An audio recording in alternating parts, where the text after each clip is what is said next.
You said you try to be kind to everybody, to make friends. Yeah. Is a problem maybe sometimes you'll be less critical to the subject, to the... Sometimes I may not, I may underestimate their evil intent. It's possible. Yeah. Just bad people. Even bad people, I try to understand, you know, why they want to do those things. Are they really so completely bad? Maybe I don't describe the evil as much as I should. You prefer the better angel. Well, my approach is to try to understand why people do what they do. So I can sympathize with a broad range of people who have different ideas. Well, okay, towards Trump, it's hard to be sympathetic toward Trump. Hi, Charlotte. Good to see you. 1.5 years ago, I met Mr. Vogel in Hong Kong. We have an arrangement to meet in Boston, but sorry for your big loss. Sorry. Yeah, Mr. Vogel, he told me in Hong Kong, Charlotte is so smart. He said lots of good words about you. I'm curious because we talk about Mr. Vogel's books, thoughts. He was so energetic. From your perspective, what propelled him to do so much? Well, I think it's very interesting what happened.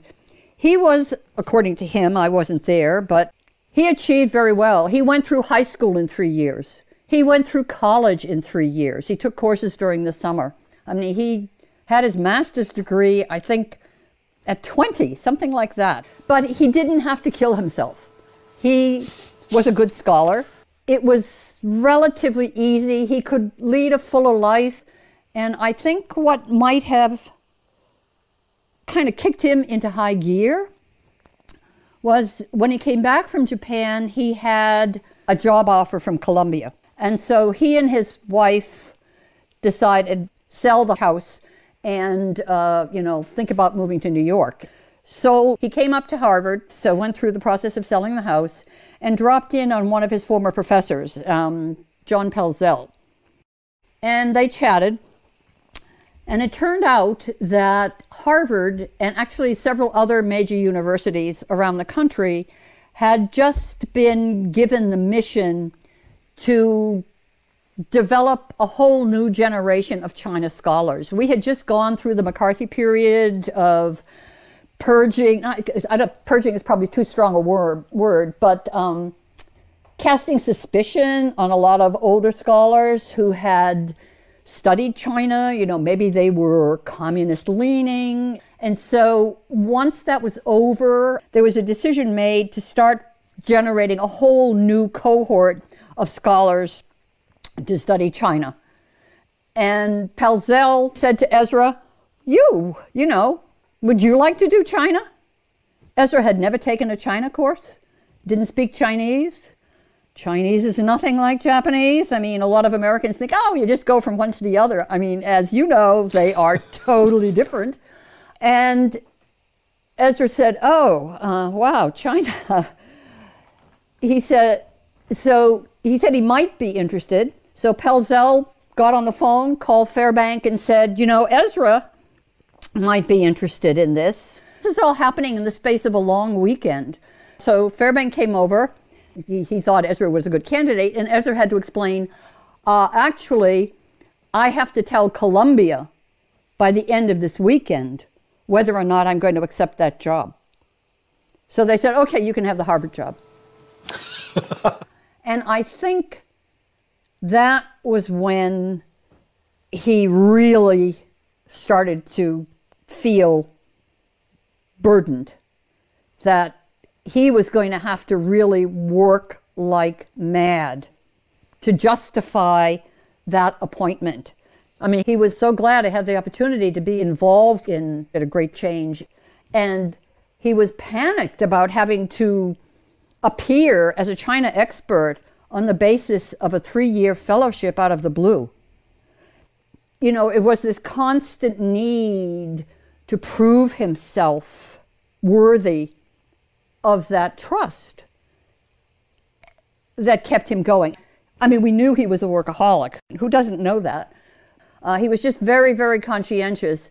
From a spouse and kids' point of view, more conscientious than we would have liked.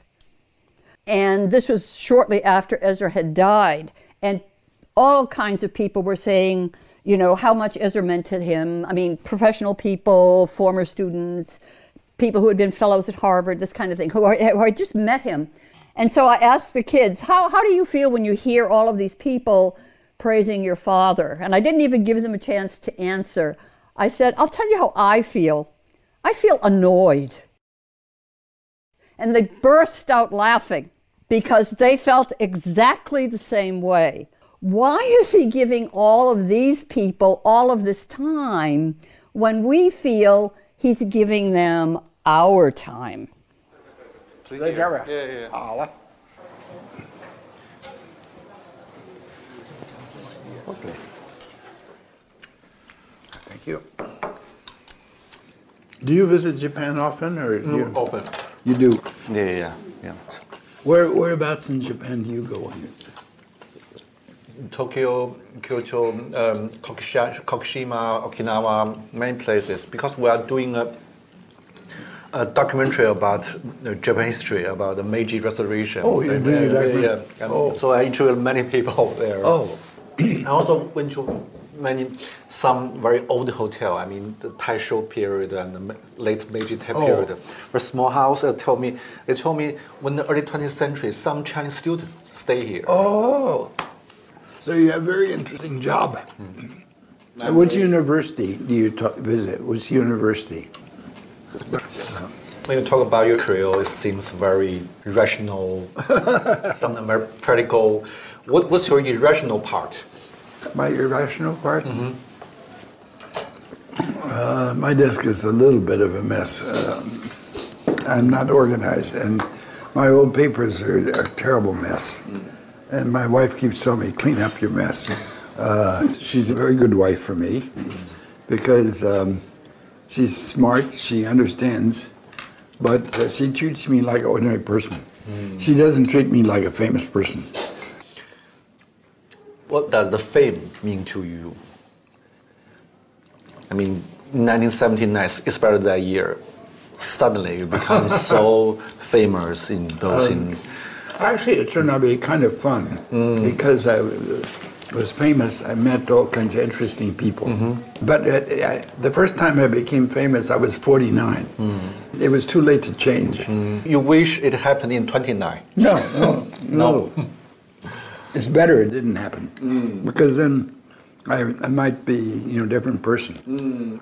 But I don't think I acted like a famous person so much because all my life, my basic image, my friendship, everything had nothing to do with fame. I don't have any special talent. In Japan, I think one advantage is I lived a natural life. So I think when I talk to Japanese, they feel very comfortable because it's not a classroom Japanese. It's daily life. I learn from daily life. And to some extent in China is the same way. I tried to talk in a way that people actually talk to each other.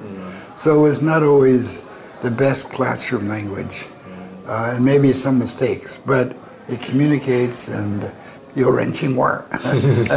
So I think my language, it helped my interest in intellectual life and ideas and curiosity.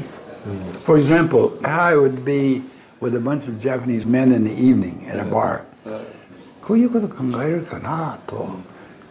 そういうことあるんかな。Could it be such a thing? And yeah.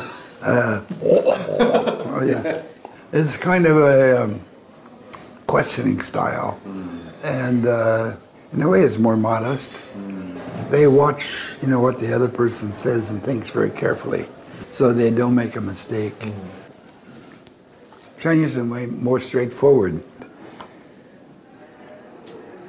你应该听我的话吧，你应该听，你不要这样做了吧，那是太简单的事啊，应该多考虑这些问题了。哎，听我的。More of a power. I mean, it was kind of an interesting, at Harvard we have the young scholars, we would have a lunchroom. And somebody would say, oh, yeah, well, that's one way. Here's another way of looking at it. He enjoyed intellectual playfulness of ideas. But I felt getting to know people and talking to them was much more important. That also made me a little more skeptical about documents. Because some historians, they look at documents and say, well, was it in a document? But I realized that even in writing a document, you don't get the whole story. The document does not tell everything. And sometimes the documents have some purpose. So that sometimes talking to people, maybe it's not as precise and not as accurate, but sometimes it can be deeper and you understand why the documents. So I kept learning from talking to people a lot, yeah. So it was very important, yeah. And in your book, you seldom show your scholar side. I mean, very straightforward and focus on the facts and yeah, why? Well, I think that's to what I'm trying to do is not so important. I grew up in a small town. Most of my high school friends did not go to college. Some went to college. When I was writing, I would try to think, what can those guys understand? And always try to have stories, because in the United States, people, they didn't care so much about other people's point of view. If you say, I don't particularly like bar art, but if it's Americans at a bar, hey, what you think, man? Don't think of it that way, yeah. Let's think of it this way, yeah. Let's have another drink. That guy is crazy, man. He doesn't know what he's doing. Yeah.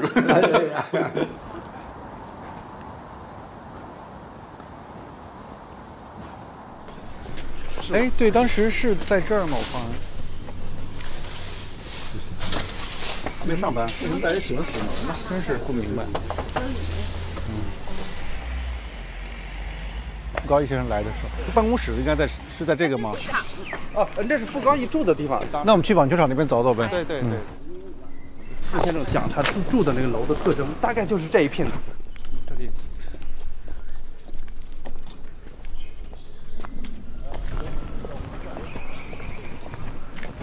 他那房子已经拆了是吧？等于是。看这个楼不太确定是哪一个。看照片。这是有照片是吧？哦，这是，应该是没有拆的。这个有这个照片，基本上等会儿就能判定这个楼绝对没拆。没拆啊？是不是就是这个？有可能是不是这个呀？真有可能，好像就是吧？感觉有点像。这个是有前面的门廊的吗？就是好像。So what's your first impression on Guangzhou? I mean, in 1980, you went to Guangzhou together. Yes, that was part of a Harvard alumni tour, which, believe it or not, was doubling as our honeymoon.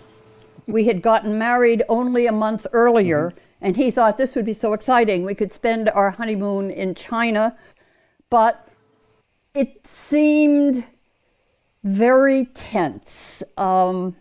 We just felt that people were very nervous around foreigners. I mean, we were Americans.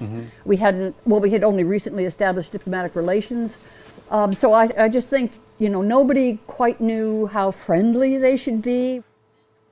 We both love interviewing. We both love hearing what people think about situations. I mean, it broadens your own perspective. But we had different objectives. He was trained as a sociologist. He was interested in the macro level. How were these major changes taking place? How was policy developed? This kind of thing. I'm an anthropologist. My primary data source is the ordinary person. What is their take on what's going on? And so in a way, we were able to integrate. He would, in the evening, he could say, wow, I interviewed, Vice Governor so-and-so or the head of Bureau so-and-so, and they said blah, blah, blah, blah. And then I'd say, oh, well, I interviewed these 3 families, but people were very nervous.